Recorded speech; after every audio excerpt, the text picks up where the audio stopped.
Hello again. In this video, I want to go a bit more into the interface. So obviously the last one was primarily camera movement, and I'd like to go a bit more into some of these tools up here and the ones I commonly use. I'm not going to go into every single one of them. I want to just go into the ones that are going to get you started and get you modeling as quickly as possible.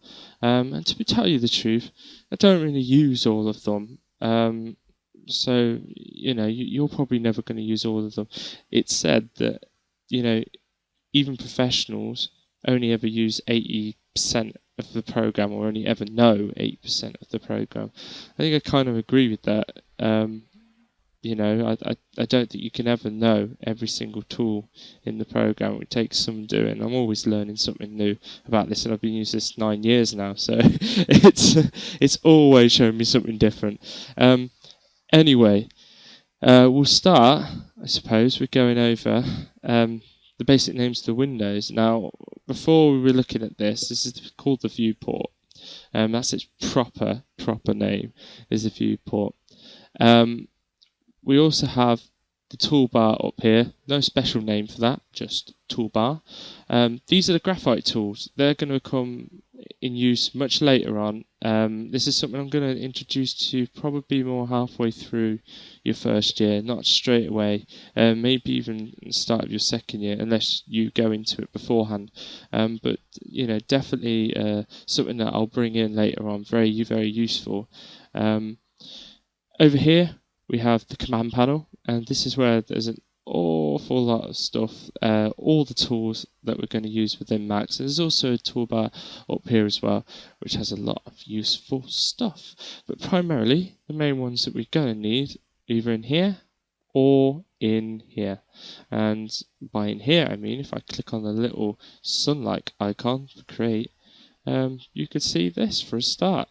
So these are our primitives, and they're going to become in use in just a minute.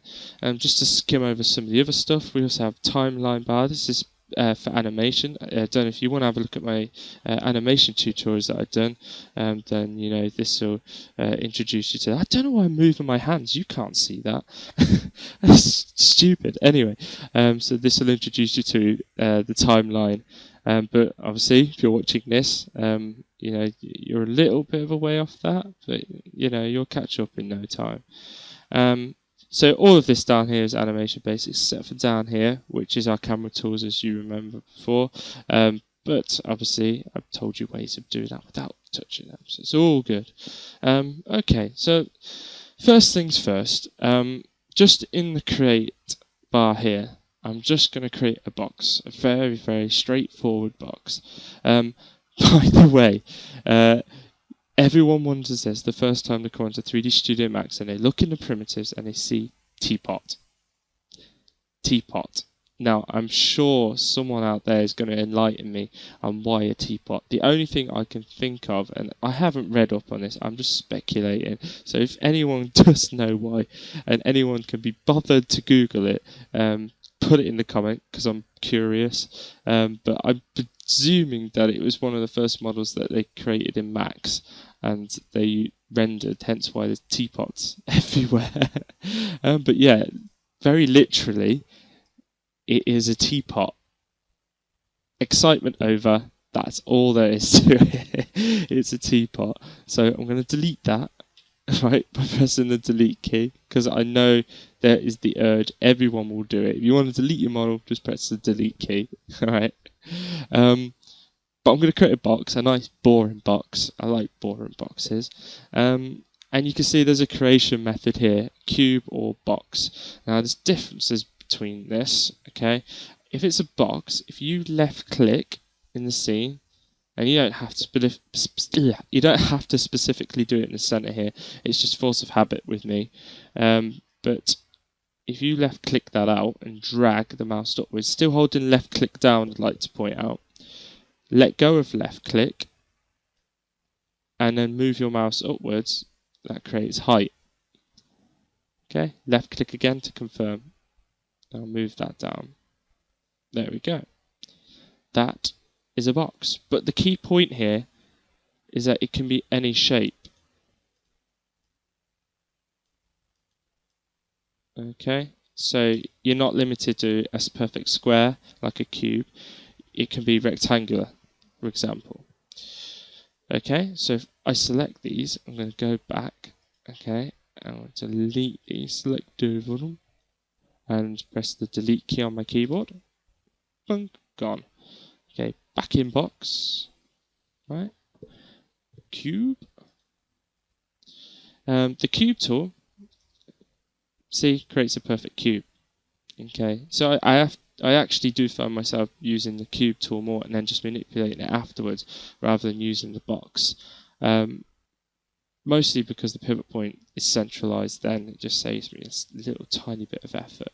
But I realise I'm talking double Dutch with that at the moment. The pivot point is this in the middle here, and it's the main control point. Its use will become apparent in a minute when I show you the move tool and the rotate and scale tool. But for now, over here we have numeric values for changing the length, width and height. So even here we could change it and make it rectangular if we wanted to.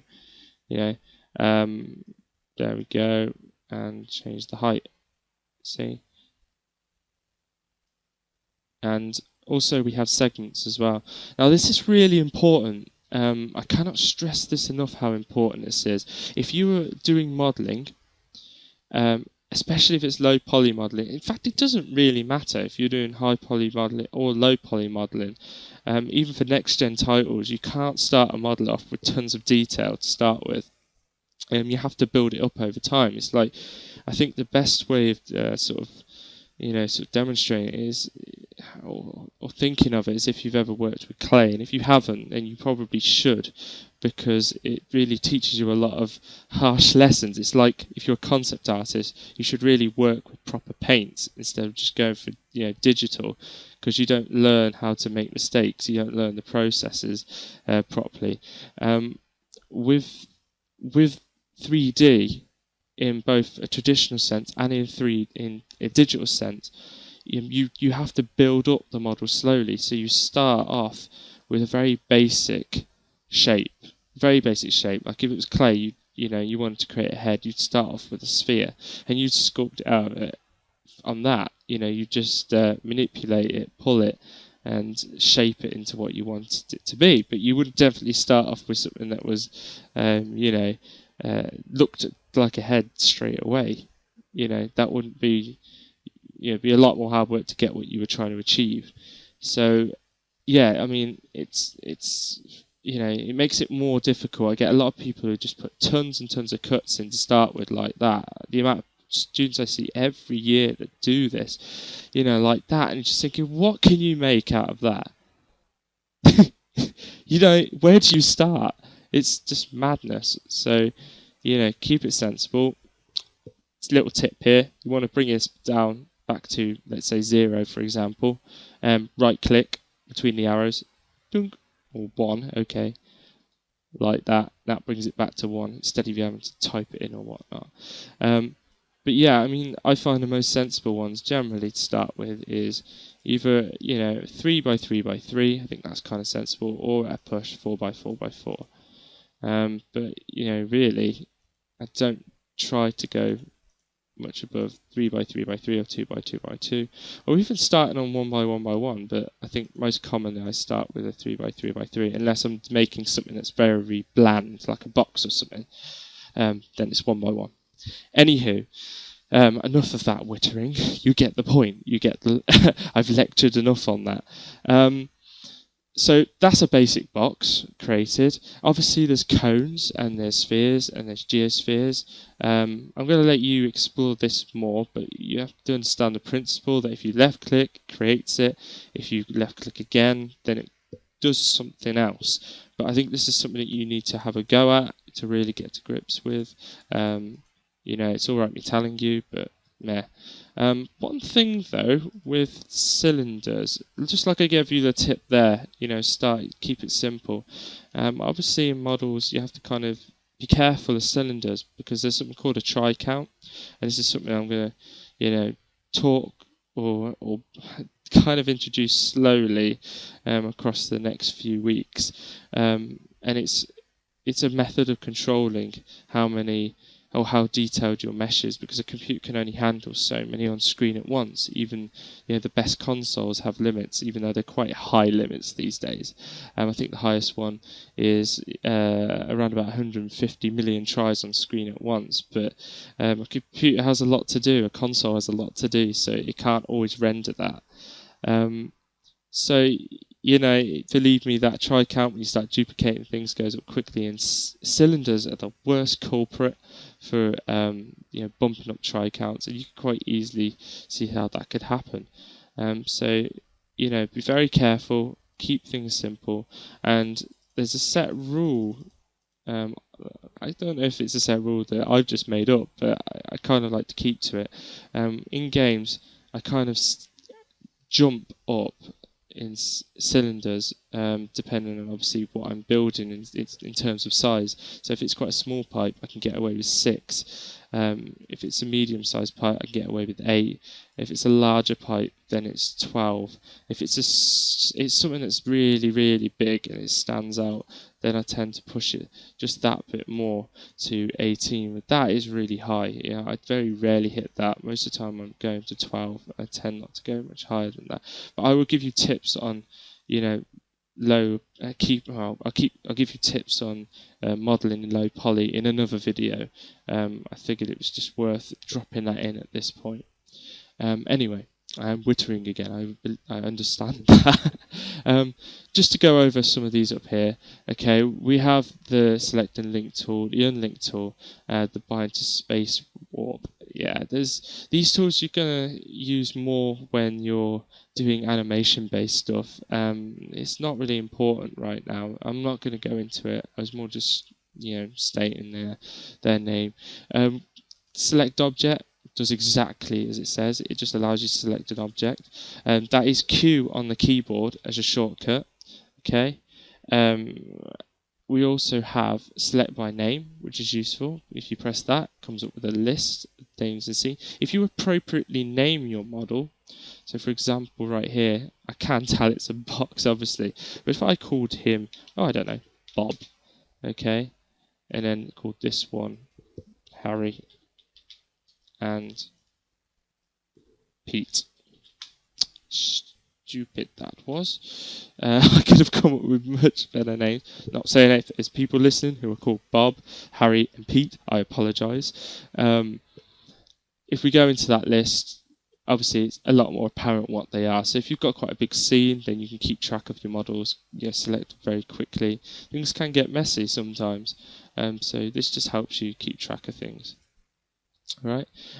We have selection tools. Now how it selects, okay, so you see that that's now a cylinder, whereas earlier it wasn't, it was rectangular. Okay, this is because of when I press Q on the keyboard, and what it does is it cycles through these, and if I hold that there you can see them. So we've got different types of selection methods. So we've got rectangular, like so, we have circular, as you've seen, and we have this one which acts as kind of like, I suppose, a marquee. There we go, yeah. It should end at some point. There you go. And this one, it's more of a draw-like one.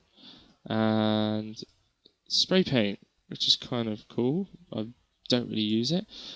Mainly, the one I use is rectangular, but it's entirely up to you. Really what you want to use. The quickest way to cycle through them, and it happens by accident sometimes, which is where it switches. If you're using the shortcut Q, if you just press it, you see that it's flicking through it. It cycles through them. So sometimes that'll happen if you're using the shortcut. You might accidentally change one of the settings up here. The worst culprit for this is actually scale, and I'll explain that in a minute. We also have window crossing.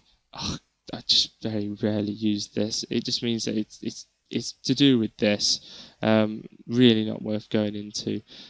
Move tool. Now these 3 tools are the 3 that are going to help you out the most. We have move, we have rotate, and we have scale. So if we select the move tool, okay, so you can click there, or alternatively, you can press W on your keyboard. Okay, so that's Q for select, W for move. Right, and you'll notice this gizmo here. That's what it's called. It's called gizmo. So just remember like the gremlin, Gizmo. Yep. And if you you can see that it highlights yellow on the different axes, so X, Y, and Z. And if we go on there, it moves them. Let's just select one. There we go. It moves them like so, or X, or Y. If we go in between, you see they both highlight. That means we can move it on both axes. Same like this, and like that. Okay, that's all there is to that. That's the move tool. Very, very straightforward. The next one we have is the rotate tool. Okay, and that one is E on the keyboard. So now we have select is Q, move is W, and E is rotate. And very much the same. You can use the axes to rotate around a pivot. And this is kind of where the pivot is important, because you can see the way it rotates. You'd want it to really be in the middle here to rotate it accurately. I will tell you I'll do it in this tutorial how to change the pivot, I think, because it's kind of an important factor. But yeah, there's also this one here which will move it like so. So there we go. That's all there is to that. The final one we have is scale, and this has got different settings, so I'll point this out. But that is R on the keyboard. So now we've got Q select, W move, E for rotate, and I know you think it would be R. This is one of those weird shortcuts again, but it's R for scale. Okay, and it's the same thing again. See, like that. That one scales it uniformly. There we go. I very rarely use these. I mostly do it on a specific axis or uniformly like so. But also if you press R repeatedly, like with the select one, you can see it cycles through different modes. Okay, and this one you can see it performs slightly differently. You can't select the middle, kind of locks you off. And this one is purely uniformly. Ooh. Okay, not much difference between these two, to be perfectly honest, but this is the main one I use anyway. Alright, this is pivot control. Okay, so we can have, I suppose I'll just go through two, because really I only really use either view or local. And the difference between the two is view is world space. Now world space means that, let's say for example, okay, in world, Y is always down like this, X is always across like that, and Z is always up, alright, or down. Okay, but if I rotate the model around like this, for example, and switch it to local, notice Y is now over there. So this depends on where you create your model to start with, wherever the local space is. Right, this is useful, but this is something I'm going to go into more in the future, and not in this tutorial right now. But it was worth flagging up in this one. Okay, I'm going to skip over these tools. There's a few here, snaps and toggles. The main one I find most useful, really, is this one, but I'll go into that in the future. This one's kind of immediately quite useful, angle snap. If you put that on, that means that when you rotate, you can see there that it gives you the angle, and it's snapping in fives. But if I do it, you can see that now it's just doing it in one. So I'll show you again, fives and one. Okay, and the shortcut for that is A if you want to turn it on and off. See, A. Alright, that's all there is to that. Okay, going along, I'm going to skip a few here. We've got the mirror tool, that's really good. I guess I'd have to show you this in sort of a proper context, wouldn't I? It's not very good to do it with this. Okay. Before I skip too far ahead on this, Let's see. Okay, I'll do that. Right, I'm going to do a lot of magical stuff now that I'm going to explain at a point. Okay, but I'm showing you this in advance. If I delete half that model, okay, now the mirror tool, what it does is it flips the model like so, and it can create either a copy, instance, or reference. Okay, never use reference. I always use instance. I don't see the point in it. A copy just makes a direct copy of that model. It can flip it over on different axes. Now this is particularly useful if you, for example, are doing my church tutorial, and you know you want to cheat a bit, and you only want to do half the model, which is not cheating actually. Really, it's efficient and it's the best way to model. I very rarely model as a whole model. I just cut it in half, do half of it, flip it over, make a few little changes just so it's not symmetrical. But yeah, if we put that on instance, for example, and I go in here, I'm just going to use a few tools, which I'll explain later, of course. You can see that it copies it on the other side as well. So mirror is a good tool, but I will go over that really again at some point.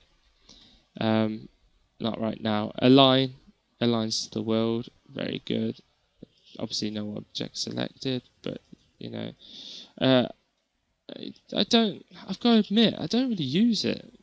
I always use this down here. Yeah, it's kind of I've used it when I've been doing the animation tutorials, but with spline stuff, but not really with 3D stuff. If you need to move the model, snap it to it, you can use the coordinates down here. So let's say you wanted to bring it to 0, for example, which is right in the center of that grid. You can right click on the arrows and bring it back to 0. And that's all there is to it. You don't really need to go into all that. These things are stuff that related more to animation. We'll go over them at a much later point. Same with Material Editor as well. I'll show you it for now. We can assign materials through there, but that's something I'll show you a tiny bit further on. A few tutorials down the line. And this one is the render. Okay, so we've got render setup, we've got the frame window, and we've got render production. So if I just press that, you can see that it renders it off. Okay, so render settings, things like that, is also something we're going to go over much later on. Alright, so that's the basics of that. So we've got our primitives. There are more options in here, but you can see why you can only ever learn 80% of the program. There's an awful lot to go through, and I don't want to confuse you too early on. We've got splines as well. These things we're going to go over. We will use them. They're very useful. We've got lights, we've got cameras, we've got helpers, more for animation based stuff. Space warps, your guess is as good as mine. No, this is primarily if you're doing reactor based stuff, which is a physics engine within Max. Or even particle effects. You won't need this. You know, if you're just doing game art, you won't. And systems as well. Okay, so we'll be using this at a much later date. For example, you may want to use bones at some point, but mostly what I'll be teaching you is CatRig anyway, which is an animation-based system. So I doubt you'll go in there much. So yeah, really the basic ones are standard primitives and extended primitives. But I want you to explore extended primitives because all they are is, you know, more of these. All right, and I think you can explore that yourself and find them out. But yeah, that's kind of it for that. We've got modify and hierarchy. Hierarchy, actually, I was going to show you, wasn't I, just how to move your pivot point. I'll just create that very quickly. We go to hierarchy, effect pivot only. This allows you to move your pivot point around. And more importantly, you can center it to the object. So it's slap bang in the center of it, which means if we turn that off now and rotate the model, you see it does it from the center. Okay, so this is kind of important. What's more important will be pivot placement later on for putting your stuff into games, and it always has to be at 0. But we'll go through that as a method later on when start fine-tuning your skills.